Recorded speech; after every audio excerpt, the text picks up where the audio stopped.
After telling my wife about being called to work urgently to attend on important meetings, I got out to have some fun with my friends and left her all alone at home. I do feel bad for doing this though, but for some reason I'm getting tired of her these days. She used to be so different when we first started dating, always on edge thinking if she looked nice enough for me. Every time I saw her, she used to have a refreshing smell with her cute outfits and makeup. But now, after 2 years of our marriage, she doesn't care what she wears in front of me. She never wears any makeup. Hell, she doesn't even shave her legs anymore. She's still beautiful though, and takes my breath away just like the first time I saw her whenever she gets ready for an occasion. But other than that, the excitement I used to have for her, touching her, is fading away. It's not like I don't love her anymore. I know in my heart that I do. Can't even bear of ever thinking of my life without her.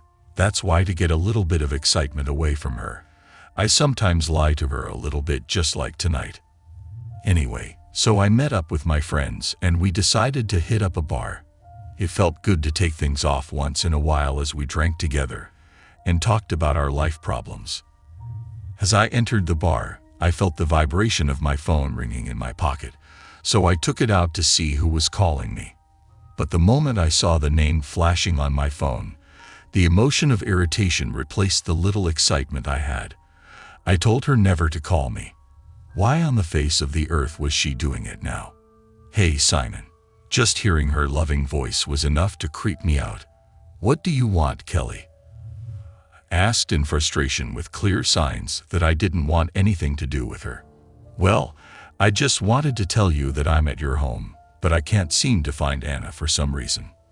My heart dropped as I heard this. There was no way she would have known my address. Did she stalk me? What are you doing? Anger started to fuel my voice along with fright. Thought it was obvious. I'm here for you, baby, she said with that same freaky voice of hers that sent shivers down my spine. How did you get in? Where's Anna? Asked. My voice was starting to quiver. I don't know. The lock was easy to open, so I let myself in. And about your wife, I can't wait to meet her and tell her about us. Weird eldritch excitement filled her voice as she said that. You need to leave right now. I disconnected the call immediately and called Anna to check where she was. I rang her phone 3 times, but she wasn't picking up, which made me even more agitated. But as I rang the 4th time, she picked up and told me she was out buying some snacks with her phone on silent mode.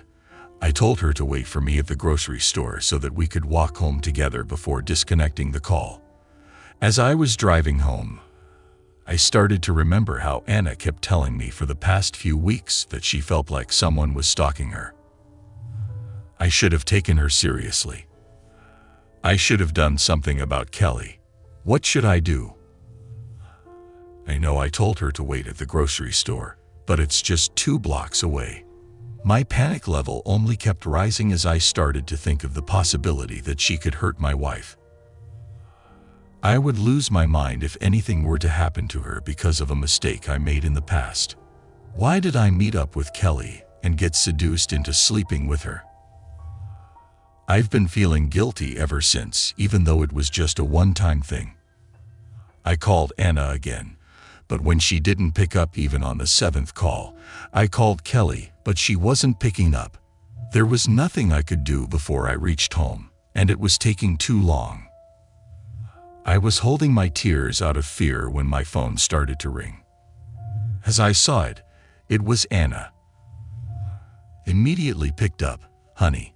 My heart clenched at her sound because her voice was trembling as if she was crying. Is everything okay? You okay? Where are you? I'll be right there. My panic increased tenfold, not knowing what Kelly did to her. The stalker, I think. I killed her. She paused before saying that in a slow, shaking voice of hers. What are you saying? Asked as I turned left. The house was just a few blocks away. The girl who was stalking me. She broke into our house and attacked me. I didn't want to kill her. just pushed her, but her head bumped into the table, and she stabbed herself with a knife she was holding. She continued sniffling as she told me that. Don't panic. I'm here. You didn't kill her, okay? Trust me. I was almost there. Once I reached the home, I immediately parked the car out front and rushed inside. The moment I walked in, I found the house a mess. Anna was sniffling on the floor with her knees up to her chest and her face hidden between them, while Kelly was on the floor.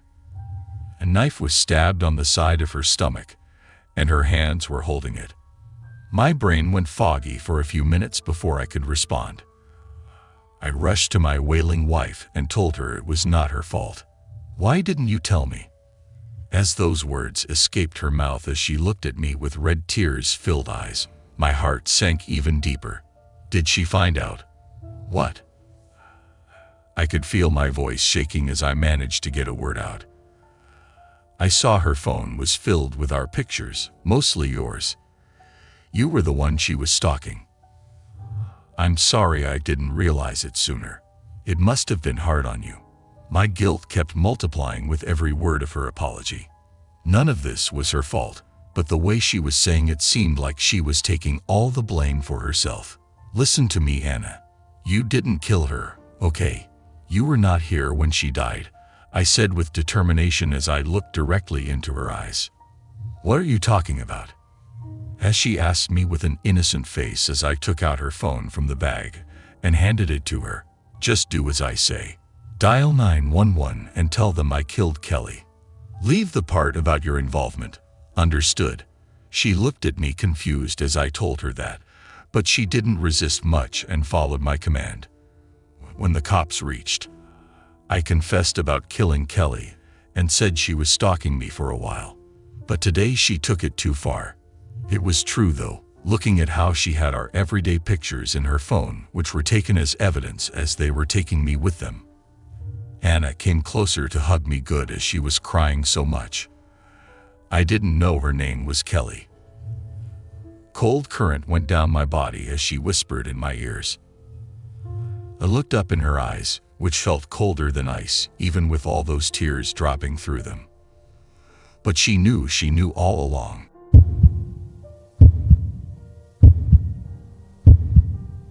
Hey Maria, guess where I am? I called my sister the moment I landed in my hometown Barcelona. Let me guess, one of those bars where you pick girls to. Harass her, saying that made me feel a bit embarrassed, but she wasn't wrong. Since I'd gone to a different path there. It had been more than 6 years since I last visited after going to New York for college. Well, I wouldn't make any excuses for that. Looking at how I was a bit occupied with my bad influence of friends, my sister Mariana had given me calls almost every other day to check on me and ask when I was coming. And now, due to a minor issue, I had no other choice but to visit my hometown. And this time I was here to stay. No. Just landed in Barcelona, silly. As I said that, I could hear her squeal in excitement, which made me laugh a little bit. After telling her that I would be home in an hour, disconnected the call. Breathing the air of the place where you grew up sends a different calmness in one's mind. As childhood memories mingled with my thought, her face suddenly popped up after such a long time. Catalina. It had been almost 5 years since her name crossed me. It was as if my past was completely entangled with her reminiscence.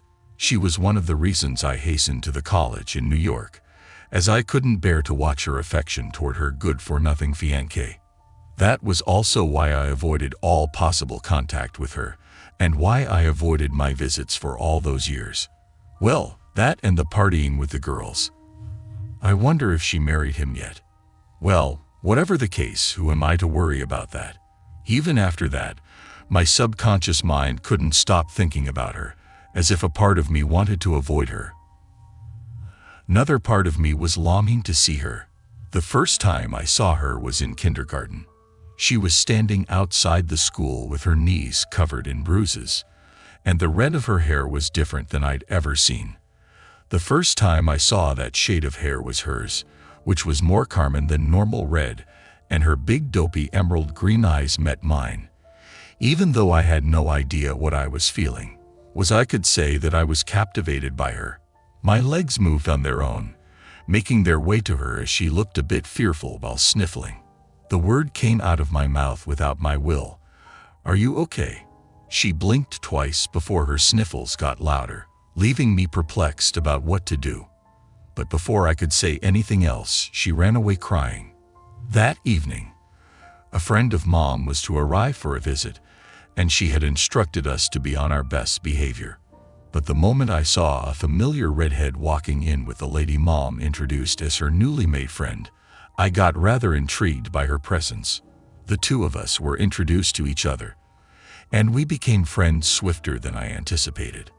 My one-sided feeling for her started growing along with our age, but I was in denial of it because until the time we got to high school, I started to notice other guys taking interest in her.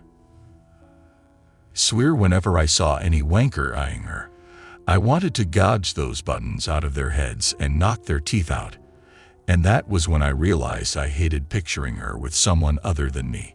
That day, I decided to confess my feelings to her. That was the day we graduated from high school.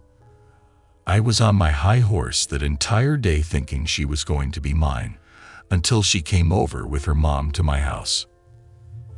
I was fantasizing about her in broad daylight as I watched her eyes dropping on our mom's conversation, when I noticed her blushing to her ears, and that was not intended for me.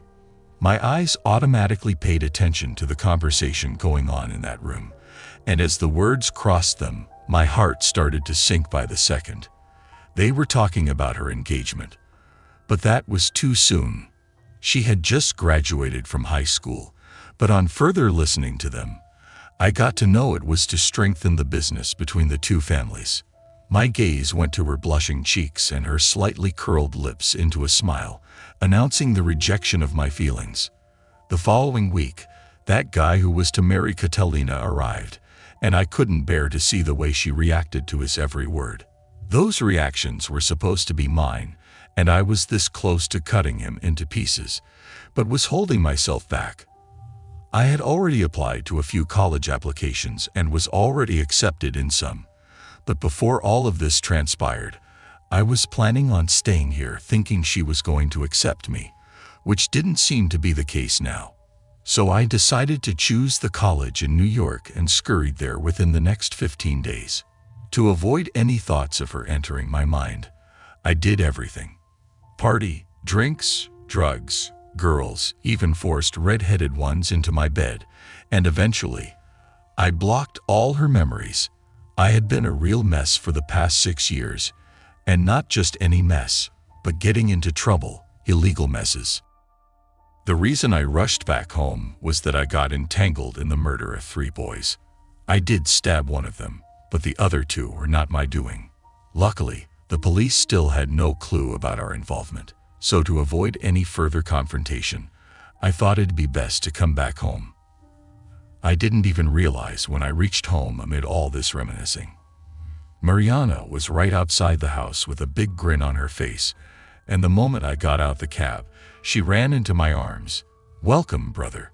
It had been such a long time since I'd seen my dear sister that instead of bickering like always, I embraced her as well.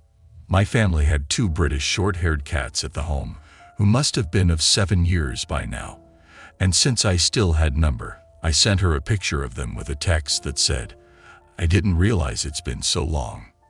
Her reply was rather quick and full of excitement, asking me if I'd returned, and how much she missed playing with those cats.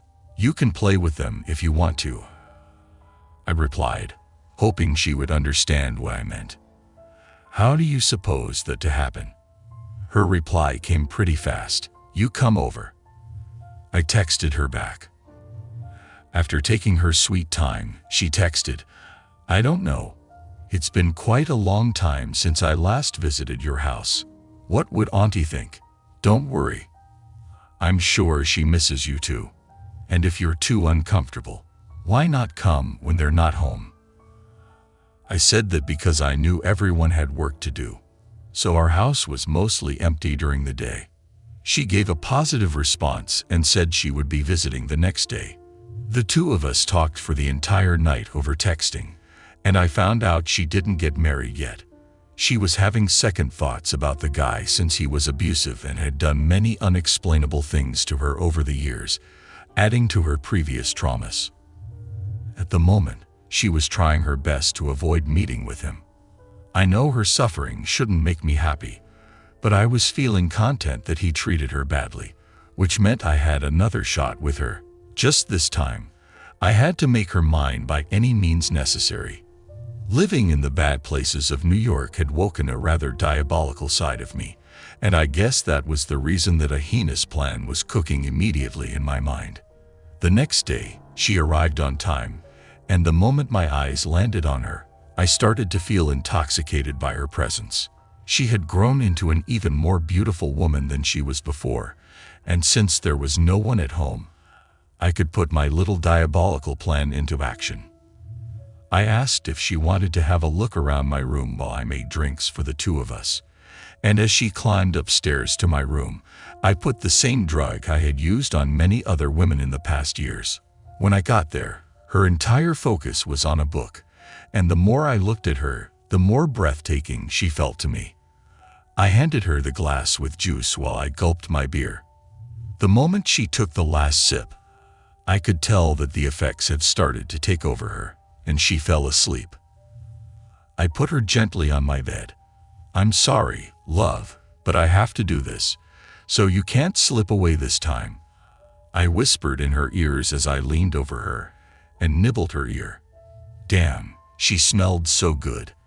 Her aroma was taking over my remaining senses. I slowly placed my hands on her thigh and started proceeding further. As I was in the middle of doing that, she suddenly opened her eyes, which only got bigger in shock, and I could feel a rush of panic taking over her mind as she grabbed my throat and flipped me over. Ah, yes. How did I forget she excelled in martial arts and self-defense, even when she was just in middle school? But how did the effect wear off?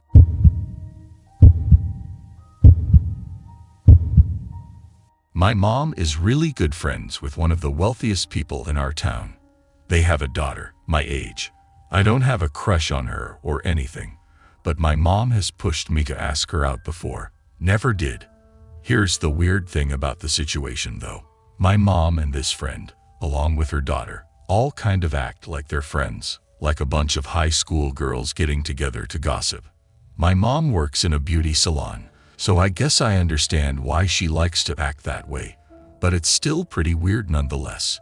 There was one specific occasion when this woman and her daughter were going to visit New York City.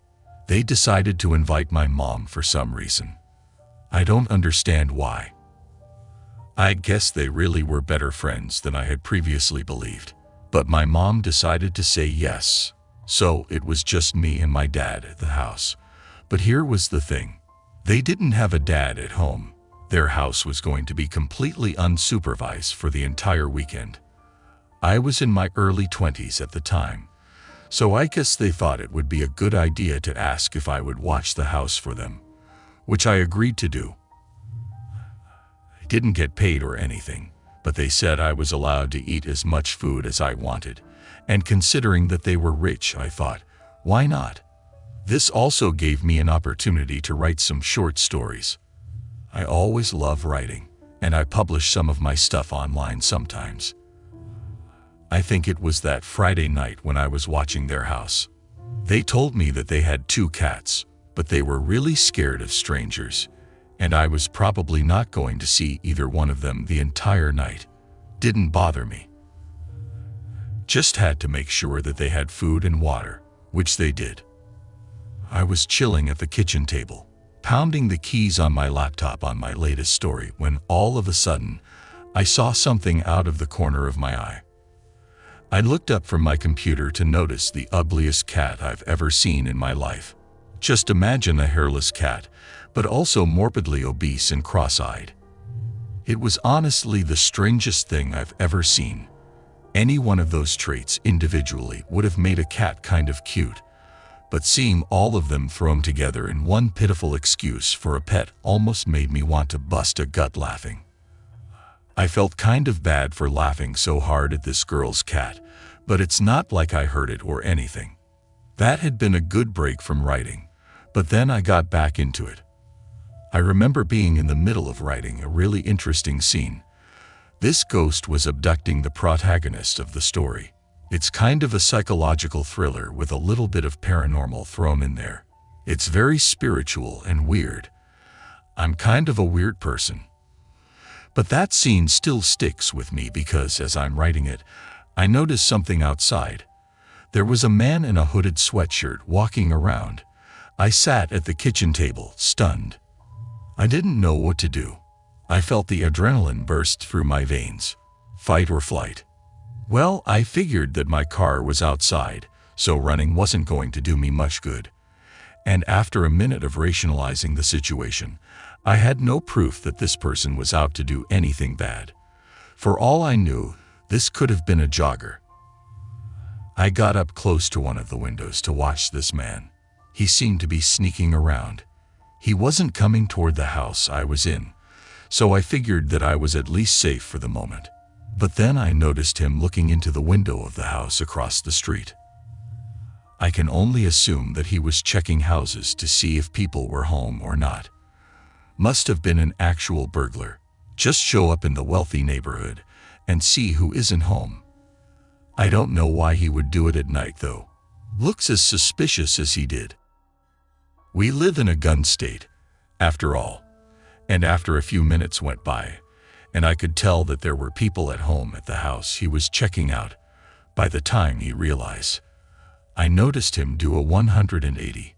He was walking in my direction now. I was about to be face to face with this man. I saw him walking across the street, and I immediately started to panic. I called the police as fast as I could and told them the situation, but they said it would be about 20 minutes before anyone could be here. I ran up to the attic to hide. Locked the door behind me. In retrospect, this was my biggest mistake. I should have turned on a bunch of lights and made it obvious that someone was here. I'm good at thinking, just not in the moment. The house must have looked uninhabited by the time I had gotten up to the attic. This made the house the perfect place to burglarize and steal everything. I was in the attic for about 10 minutes when I heard a window breaking downstairs. He was in the house. My heartbeat was inside of my forehead. He walked around the house for a few minutes. Thud. Thud. I heard the humongous boots marching across the wooden floors. He explored the house for a good while. I was really beginning to wonder where the police were. Typical. I heard him get close to the attic entrance, and that was the moment that pushed me over the edge. I started screaming at the top of my lungs that I had a gun. I told him that I was going to shoot his head off if he didn't leave the house immediately. And to my absolute shock, he ran away. I watched him run down the street as I looked on through the window. It appeared that this guy was even more scared for his life than I was. The police eventually got there, and I told them the entire story from beginning to end. They said that a couple of people had been reporting this guy in nearby neighborhoods, so this wasn't the first night he's been out doing this. The police explained that this guy hadn't been violent on any of the occasions they've been called. They said it was about the 7th time this month that they have responded to a similar incident in a wealthy neighborhood. I guess he's going around looking for an easy way to make money. He hasn't been face to face with any of the homeowners yet, so maybe he isn't a violent criminal, just a criminal in general. I found the entire experience really interesting yet mortifying. Living through it was probably the most scared I've ever been. My mom, her friend, and their daughter didn't even come back early from the trip after it happened. I thought that was a lame move, but what do I know? For revenge, I ate every single pizza roll they had in the freezer, and if you're wondering, there were 3 bags of 90 pizza rolls. I ate over 270 pizza rolls that weekend, and I have no regrets. I sorely needed them after that borderline traumatic experience with the burglar.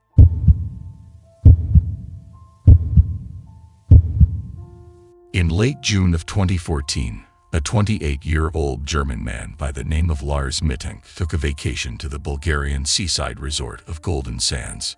Popular with tourists from all over Europe, Golden Sands is a major resort town on the northern Bulgarian Black Sea coast, adjacent to a national park of the same name in the municipality of Varna. Located just over 15 kilometers north of downtown Varna, it is virtually connected to the city by a continuous swath of resorts and villa communities. On the 6th of July, Lars and his group of friends found themselves in a disagreement with another group of young German men in a local bar. Lars and his companions were fans of the German football team, Werder Bremen, while the opposing group were Bayern Munich supporters. There is a rather high-profile rivalry between the two football clubs, and the playful disagreement soon descended into a violent confrontation when one member of each group began pushing and shoving each other. The fight between the two of them quickly became a full-on bar brawl between the two groups. Chairs and bottles were thrown. Pool cues were used as weapons, and in the fray, Mittank suffered a ruptured eardrum from a particularly vicious strike. Mittank was forced to visit a local doctor to have his head examined. It was discovered that the injury was a particularly nasty one that came with a rather high risk of internal infection. So the doctor prescribed a course of the antibiotic cefuroxime and advised Lars not to fly for the next couple of weeks, as it would risk seriously exacerbating the injury and cause a grievous amount of pain. It would also require another examination at the Bulgarian hospital in the coming weeks in order to ensure the wound was properly on the mend. So, Lars stayed in Bulgaria while his friends drove to the airport and flew back to Germany. He took a taxi back to the Hotel Color Varna, making reservations that would cover his recuperation period, then tried to spend the next few days relaxing and healing from his particularly nasty wound. But just a day after his friends left him behind in Bulgaria, Lars began to act very oddly indeed. His bizarre and erratic behavior was captured by the hotel's closed-circuit television security cameras. He ran around the hotel, looking over his shoulder, accusing staff and guests alike of plotting against him. A few of those encounters almost turned violent, and on more than one occasion, the hotel staff threatened to call the police.